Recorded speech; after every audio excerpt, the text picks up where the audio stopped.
USC football players are looking to impress NFL scouts at Pro Day today. We'll get a first look at UCLA's Sweet 16 opponent, and Kawhi Leonard gets all caught up in his feelings thinking about the Clippers. Good morning, I'm James. This is your daily dose of sports and snark for the greatest sports city in the world, Los Angeles. This is the faithful Angelenos morning report. So it is March 21st, 2023. I'm very happy. We added a new subscriber to the Angelino Familia yesterday.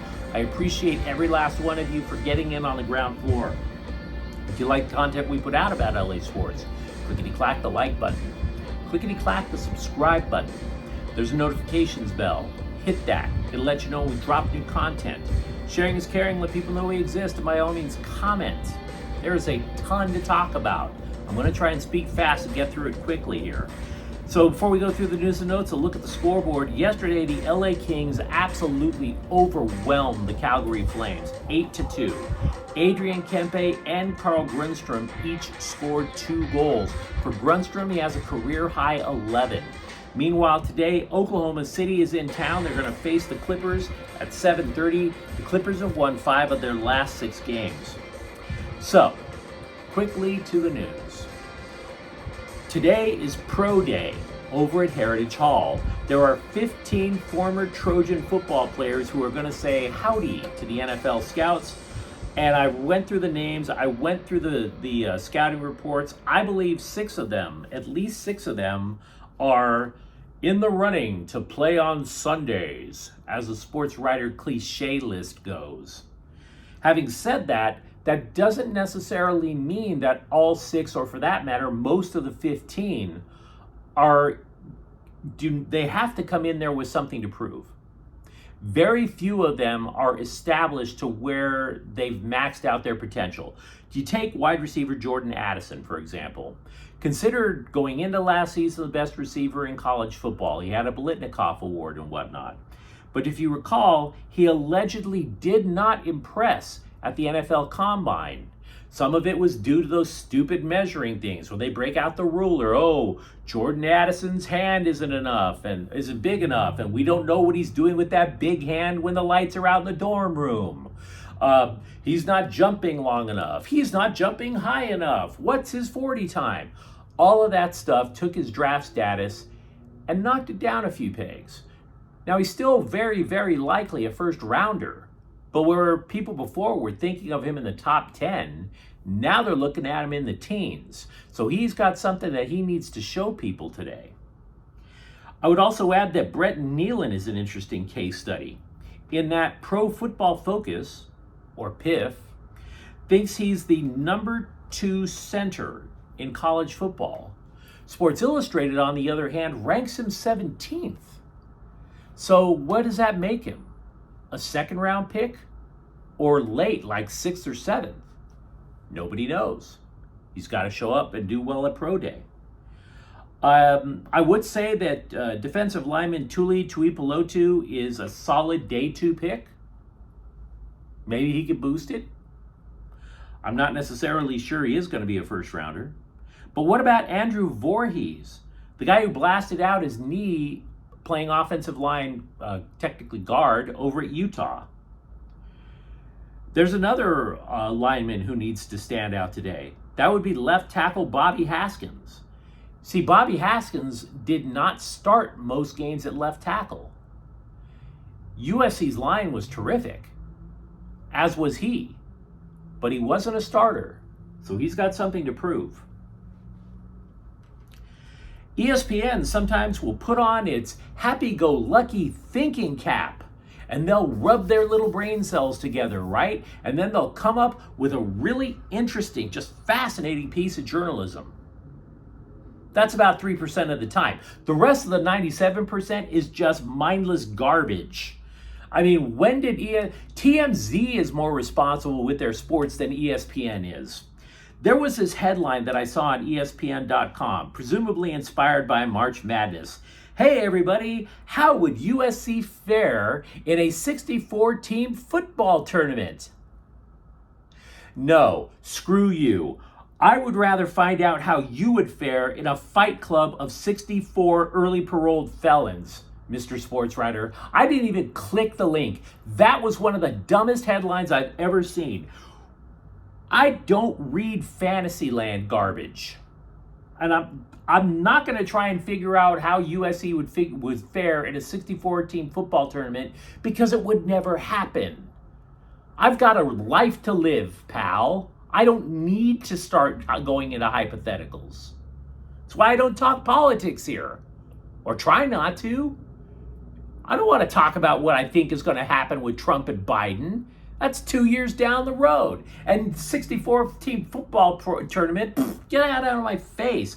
This writer, this dude is probably the guy who gets super high off his very first puff of weed and then looks around and goes, hey, bro, what would happen if Snoop was the lead singer of Guns N' Roses? I don't need that at the party. I don't need people like that. We deal in reality here, folks. Speaking of reality, let's take an early look at Gonzaga in the Sweet 16, which UCLA is obviously playing them on Thursday. I have an opinion. I think the best way to describe this is each team does have a pathway to victory. In my opinion, the Zags' best shot is to play as fast as they possibly can because they just don't play enough defense, especially inside. So any chance that they can have to add and just try and pile up numbers to try to fend off UCLA that way, that's their best shot.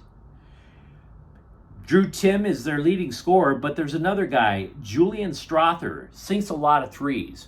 So let's just imagine for a moment that Strother is just loitering around at the three-point line like they do in the NBA. They don't run a classic fast break in the NBA anymore where everybody crashes the rim. Somebody hangs out at the three-point line. Let's say Strother is that guy, and he starts raining threes on the Bruins. That could be a problem. Having said that, I think there's a number of reasons why I like UCLA. One is their defense. Their just team defense concept is just so bleeping strong. Despite the fact that they've lost Julian Clark, they're just a terrific defensive unit. So I believe that this game actually goes into the hands of Tiger Campbell. And the reason I believe that is because we know what we're going to get in terms of points from Jaime Jaquez Jr., right? And we have a pretty decent idea of the points we'll get from Tyler Campbell. But Campbell will control the pace of the game. If he gets this into a half-court game where he can be patient and look for the open shot, I think that bodes well for UCLA. Again, because Gonzaga doesn't play defense, so you can take your time and find a good shot. And it wouldn't matter necessarily if it goes to Jaquez. It wouldn't necessarily matter if it goes to Amari Bailey or Adam Bona. So I think defense matters much more at the collegiate level than any other part of basketball, whether it be pro or high school. I think defense definitely matters. And I think that plus Tiger Campbell should put UCLA in the driver's seat.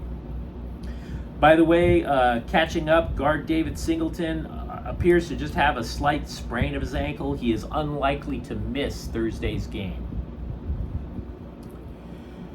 Kawhi Leonard believes the Clippers could be great. How? Quote, it's a feeling when you know you have a great team. It's hard to explain. Yeah, there's something special. You get to feel it, and then you know, unquote. Dude, you sound like you asked your friends if the chick that you met on Tinder is the one. What is this about? Feelings. You're 4 games over 500. Those are facts.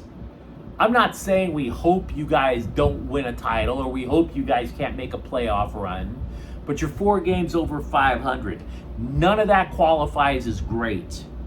You've got to give me more than emo, pal. That's all I'm saying. Give me something to hang my hat on, for Pete's sakes.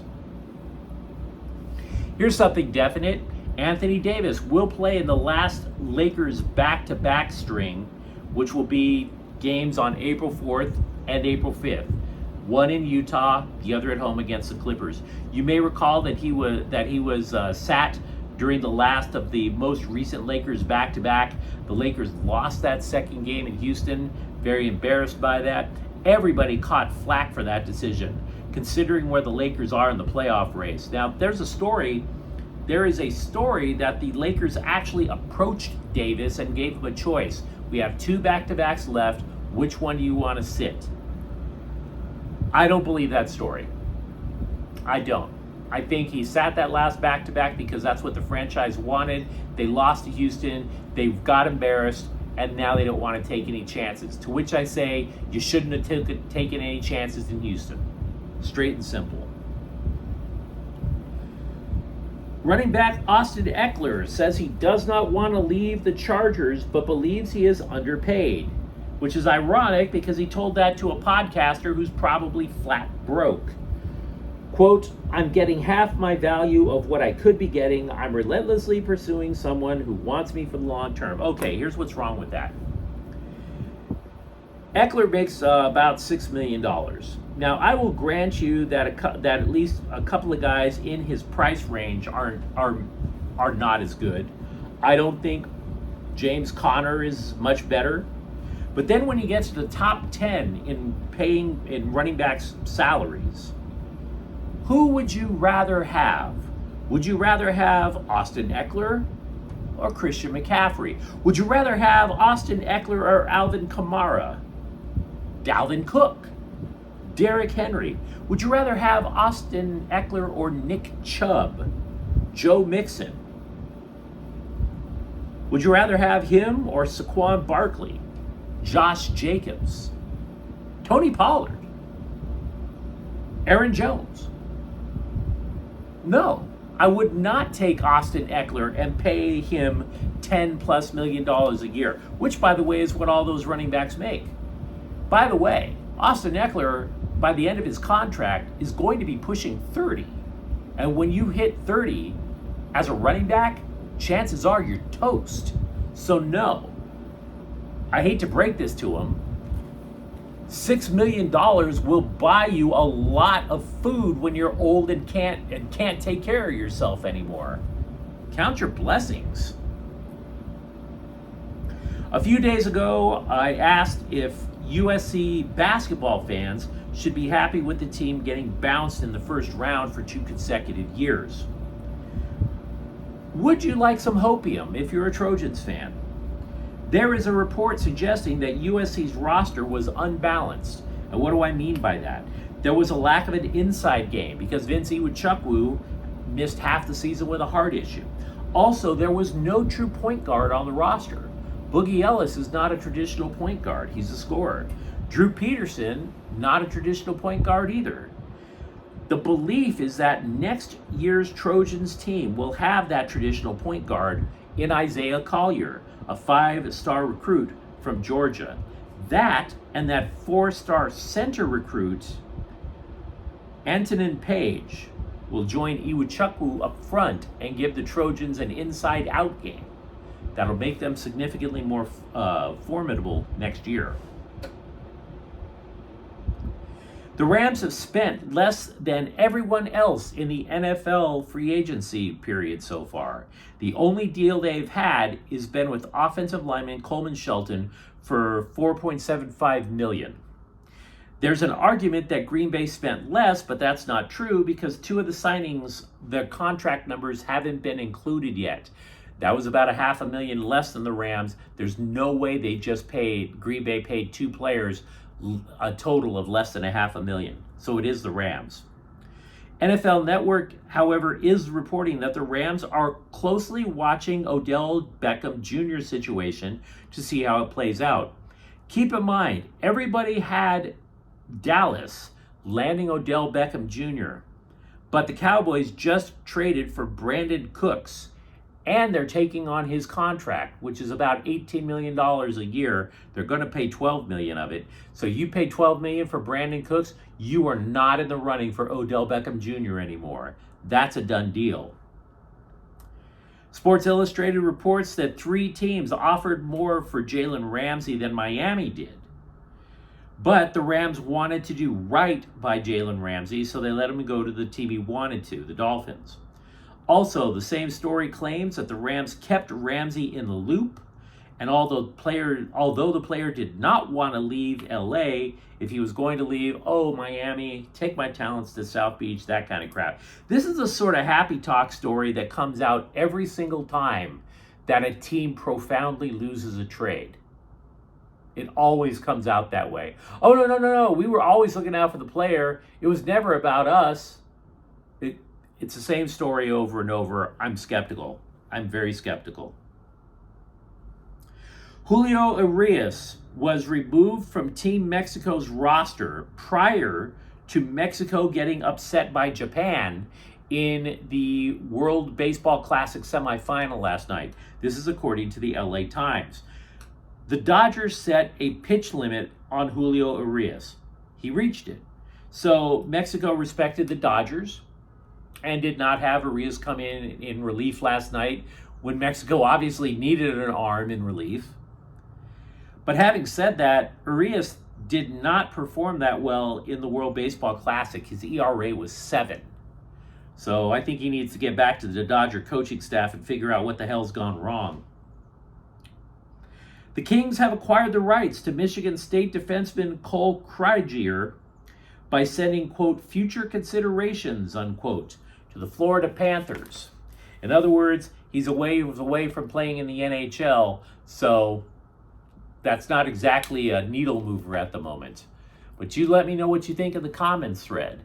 Let me know what you think about USC football's pro day and UCLA's basketball chances in the Sweet 16. And if you enjoyed this content, don't forget to subscribe to Faithful Angelenos. We're talking LA sports every single day here. Thank you for watching. I'm James. We'll be back tomorrow. Faithful Angelenos is a Corte El Queso production. Take care.